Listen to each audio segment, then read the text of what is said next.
Srikanth secretary YSRCP social media వారం రోజుల కింద వైఎస్ఆర్ కాంగ్రెస్ పార్టీ ఆఫీస్ జిల్లా ఆఫీస్ లో మడకశిర శాసనసభ్యులు ఎంఎస్ రాజు గారి గురించి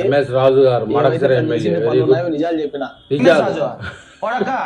నువ్వు తోపుతి ప్రకాష్ రెడ్డి గురించి మాట్లాడేంత మొగని వేర కొడక నువ్వు ఎమ్మెల్యే అయినచ్చురా కొడక. అనంతపురం ఉమ్మడి అనంతపురం జిల్లాలో ఎంఎస్ రాజు అంటే ఎంఎస్ అంటే మెటీరియల్ సప్లై చేసే రాజు అని చెప్పి చెప్తా ఉంటారు. కమ్మోళ్ళకి చంద్రబాబు నాయుడుకి లోకేష్ పడగలేసి మంచాల మీద పరుపు పరిచి పూలేసి నువ్వు మెటీరియల్ సప్లై చేసి ఈ రోజు ఎమ్మెల్యే పోస్ట్ నువ్వు తెచ్చుకున్నావురా లోకేష్ కోసం కష్టపడతానని అని చెప్పేసి అధికారం నేను అతని కులం పేరు ఎత్తి కూడా తిట్లే. నేను చెప్పిన క్రమంలో ఆయన యంత్రాంగాన్ని యూజ్ చేసి 3 రోజుల కింద హైదరాబాద్ లో బాగా నుంచి గందలు కట్టుకొని వచ్చి అనంతపురం తీసుకొచ్చి ఎక్కడ తీసుకొచ్చారు, ఏ స్టేషన్ తీసుకొచ్చారు, స్నానం లేకోకుండా కనీసం పళ్ళు దిక్కోకుండా లేకోకుండా బట్టలు మార్చుకొని షార్ట్ వేయించి కళ్ళకి గంటలు కట్టేసి కాళ్ళకి కట్టేసి ఒక రూమ్ లో ఒకరిని నిర్బంధించినారు 3 రోజులు.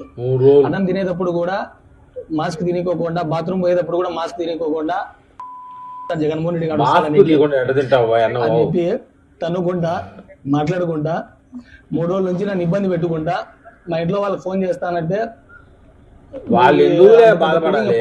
మీ పార్టీ ఏమో నీదే, మాకు పై నుంచి ఆర్డర్స్ ఉన్నాయి, ఎస్పీ సార్ నుంచి ఆర్డర్స్ ఉన్నాయి, డిఐజీ మేడం నుంచి ఆర్డర్స్ ఉన్నాయి, హోమ్ మినిస్టర్ గారు సీరియస్ తీసుకోమన్నారు అని తల కింద గట్టి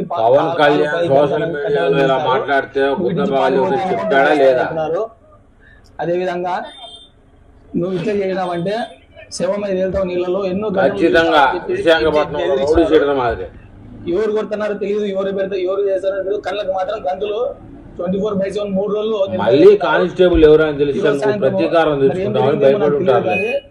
సడన్ గా నన్ను కొట్టి కోర్టుకు తీసుకొని వచ్చారు అనమాట. కోర్టుకు తీసుకొచ్చేటప్పుడు కూడా మళ్ళీ నీ మీద ఎన్నో కేసులు పెడతాము, ఈ 2 ఏళ్ళు నేను వదిలిపెట్టేది ఉండదు, స్టేషన్లలో కేసులు పెట్టమని ఎంఎస్ రాజు గారు చెప్పినారని చెప్పేసి చెప్తున్నారు. ఆయన తలుచుకుంటే నేను టిప్పర్తో గుద్దేస్తాడు అని చెప్పి ఆయన కూడా నా స్థాయి నుంచి వచ్చినోడు.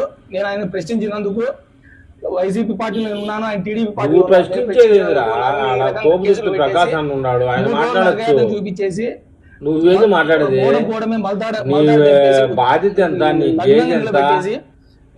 ఎంత ఘోరంగా ట్రీట్ చేసినారంటే హత్యలు చేసిన వాళ్ళు లేదా రేపులు చేసిన వాళ్ళు ఏ రకంగా ట్రీట్ చేశారు దానికంటే ఘోరంగా ట్రీట్ చేశారు. నేనేం తప్పు చేశా అంటే ఇంటివి కదా వీడియో దుర్భాషలు ఆడి నేను కుట్టిన దానికి బాధపడలేదు, వాళ్ళు మాట్లాడిన మాటలకి కుట్టిన దానికి జగన్ సార్ కోసం కష్టపడతానని చెప్పేసి అధికారం ఉందని చెప్పేసి ఎస్సీ ఎస్టీ కేసు నేను అతని కులం పేరు జగన్మోహన్ రెడ్డి కొట్టమని చెప్పిన నేను కూడా కులం అని చెప్పిన. అట్లాంటిది నన్ను ఇష్టం జగన్మోహన్ రెడ్డి ఏ రోజు ఇంత జైలు పంపిలని చూసినారు. నాకు ఎంఎస్ రాజు గారు ఇక్కడికి వచ్చేటప్పుడు కూడా మెడికల్ కోర్టు దగ్గరకు వచ్చేటప్పుడు తర్వాత హాస్పిటల్కి వచ్చేటప్పుడు కూడా వాళ్ళ మనుషులంతా కూడా ఫాలో చేసి మొత్తం ఎస్పీ సార్ నుంచి ప్రతి ఒక్కరు కూడా వీని రిమాండ్ పంపిస్తే మిగతా వైఎస్ఆర్ పార్టీ వాళ్ళంతా జిల్లాలో సైలెంట్ అయిపోతారు, వీని కొట్టాలని చెప్పేసి చేసినారు. దేవుని దయ వల్ల ఈ రోజు నిజంగా అంటే మా అన్న మా మామూలు గాని నాకు ఇక్కడ ఉండే వాళ్ళు బాగా నాకు ఇది ఇందాక కోర్టు దగ్గర కూడా నీచంగా బయటకు వచ్చిన తర్వాత నీకు అది చెప్తామని జడ్జి మేడం ఇచ్చిండే ఆర్డర్ని కూడా ధిక్కరించి ఎక్కించుకొని పోయి మళ్ళా కూడా పెట్టాలని చూస్తున్నారు. ఇంకా నా మీద ఎన్ని కేసులు పెడతారు నాకు అర్థం కాలే. మాట్లాడితే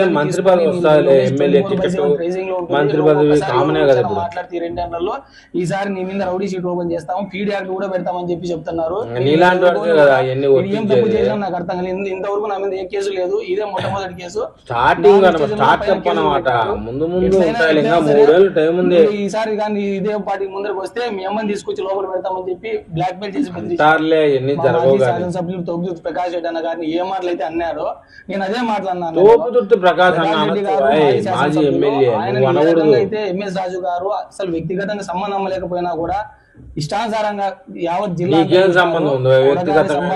చెప్పుతో కొడతాను ఇంటికి వచ్చి గానీ అంటే నేను ఎస్సీ అయితే ఏందైతే అది చెల్లుతుందని చెప్పేసి నేను దొమ్మ పొగుడుతూ మాదికి దొమ్మ పొగుడుతూ ఉన్నాను, అవసరమైతే దున్నపోతున్న అడిగినట్టు నరుకుతాను ఇంకా మాటలు మాట్లాడాడు. బాలారా కానీ నీకు అట్లా మాటలు మాట్లాడలే. ఇయ్యే. ఏదైతే ప్రకాష్ ఇంకా రెడ్డి కింద గారు చెక్కాలా? మాజీ ఎమ్మెల్యే గారిని మాట్లాడినాడో as a YSRCP social media state joint secretary గా నాకు అబ్బో రైట్స్ పెద్దదే ఉన్నాయి. పదవి. మళ్ళీ పోలీసు వాళ్ళు కూడా ఈ కొట్టేటప్పుడు కూడా జగన్మోహన్ రెడ్డి నీతో కూడా ఏం సీఎం మాట్లాడించాడు? అని రెండు ప్రకాష్ రెడ్డి పదాలే, మాట్లాడించాడు నీకు కదా, ఎంత ఉన్నది? నువ్వు ఒప్పుకో ప్రకాష్ రెడ్డి మాట్లాడించంటే వదిలేస్తామని చెప్పేసి ఎంతంటే అంటారులే, అయినా నేను ఇది చెప్పలేదు. మామూలే కానీ. ప్రకాష్ రెడ్డి అన్నకి దీనికి సంబంధం లేదు, ఆయన మాట్లాడమని చెప్పలేదు, మాట్లాడమని చెప్పలేదు. ఇంకెవరు చెప్పారు ఆయన నీకు? ఏదైతే మాట్లాడినాడు ఎంఎస్ రాజు గారు ప్రకాష్ రెడ్డి అన్న గురించి నేను గారు అంటాను ఎంఎస్ రానే. అబ్బో ఇట్లా ఉంటాయండి పోరంబోకు చేష్టాలు. మైకు కనబడితే చాలు, మీడియా కనబడితే చాలు చెలరేగిపోవడం. ఈ జోసఫ్ రావణాగాడి విషయంలో వీడి వెనకబడింది, కానీ వీడిది కూడా విశాఖపట్నంలో అదే మన వైజాగ్లో రౌడీ షీటర్ లాకప్ శవం కూడా దొరకలా. ఆ మాదిరి కావాల్సిన వీడు తప్పి దారి కన్ను లొట్టపోయి బయటపడినాడు. మరి ఈ విషయంలో మన ఏపీ ప్రజలు ఏమని కామెంట్ చేస్తారో చూద్దాం.